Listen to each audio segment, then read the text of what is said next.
2 থেকে 3 মিনিটের একটি ছোট গল্প শুনে যাবেন, আশা করি ভালো লাগবে। একটি ছেলে খুবই সাদাসিধা ছিল।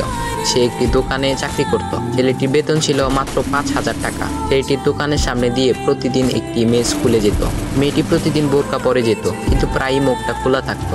একদিন হঠাৎ করে ছেলেটির নজর পড়লো মেয়েটির দিকে। এভাবে বেশ কয়েকদিন যাবার পর মেয়েটি বুঝতে পারলো ছেলেটি তাকে লক্ষ্য করে। মেয়েটিও বাঁকা চোখে ছেলেটির দিকে তাকাতে শুরু করলো। ছেলেটি মেয়ের চলাফেরা দেখে মুগ্ধ হলো। আফসোস করতে লাগলো, ইস, যদি আমিও আজ পড়াশোনা করতে পারতাম, তাহলে সাহস করে মেয়েটির সাথে কথা বলতে পারতাম। মেয়েটি বুঝতে পারলো ছেলেটি তাকে ভীষণ পছন্দ করে। তাই একদিন মেয়েটি ছেলেটির দোকানের পাশে দাঁড়িয়ে রইল। তখন ছেলেটি দুপুরের খাবার খাওয়ার জন্য দোকানের বাইরে আসে। সে চায়ের দোকানে গিয়ে 5 টাকার একটি রুটি খেয়ে পানি পান করে আসতে লাগলো। তখন মেয়েটি তার কাছে গেল। তুমি ভাত খেলে না, রুটি দিয়ে পেট ভরবে? তখন ছেলেটি মেয়েটিকে দেখে অবাক হয়ে গেল। তখন ছেলেটি বলল, আমি ভাত খেলে আমার মা, বাবা আর ছোট বোনকে কি খাওয়াবো? মেয়েটি শিক্ষিত, তাই অল্পতেই বুঝে গেল। সে হাত ধরে বলতে লাগলো, তাহলে তুমি যে আমাকে পছন্দ করো, আমাকে কি খাওয়াবে? তখন ছেলেটি বলল, আমি তো তোমাকে আপন করে পাওয়ার জন্য দেখি না, কারণ সে যোগ্যতা আমার নেই। তবে এটা সত্যি যে তোমাকে দেখলে আমার খুব ভালো লাগে, তাই দেখি। মেয়েটি ছেলেটির কথা শুনে চোখের পানি ধরে রাখতে পারলো না। সে বুঝে গেল ছেলেটির চরিত্র ও ভাবনা অনেক সুন্দর। সেদিন মেয়েটি চলে গেল। বাসায় গিয়ে রাত্রিবেলা মেয়েটি অসুস্থ হয়ে পড়ল। পরে তাকে ডাক্তারের কাছে নিয়ে আসা হলো। বলা হলো মেয়েটার 2টি কিডনি নষ্ট হয়ে গেছে।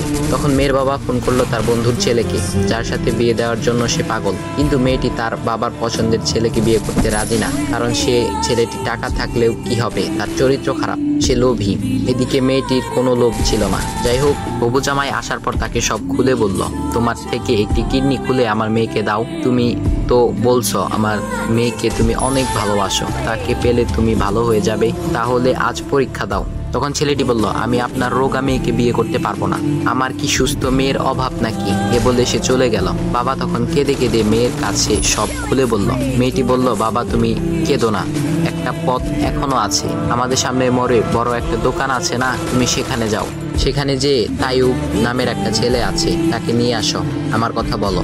তখন মেয়েটির বাবা ছেলেটিকে নিয়ে আসলো। মেয়েটিকে দেখে ছেলেটির চোখ ভিজে পানি পড়তে লাগলো, কারণ মেয়ের বাবা তাকে সব খুলে বলেছে। তখন ছেলেটি মেয়েটিকে বলল, তুমি আমাকে একটা কিডনি দিবে? ছেলেটি বলল, কিডনি দেবার জন্যই আমি এসেছি। মেয়েটি তাকে বলল, তুমি কি চাও? ছেলেটি বলল, তুমি সুস্থ হয়ে আমার দোকানের সামনে দিয়ে যাবে, আর দূর থেকে আমি তাকিয়ে দেখবো, এই অনুমতিটুকু চাই।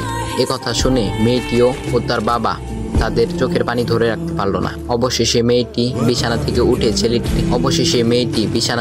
উঠে ছেলেটির 2 পা জড়িয়ে ধরে বলল, এ জীবনে তোমার থেকে আমাকে মৃত্যু ছাড়া আর কেউ আলাদা করতে পারবে না। তারপর মেয়েটি বলল, আমার কোনো কিডনি নষ্ট হয়নি, এসব ছিল আমার সাজানো নাটক, আমি যা ভেবেছিলাম তাই হয়েছে। তোমাকে দেখে বুঝেছিলাম তুমি আমার একমাত্র যোগ্য।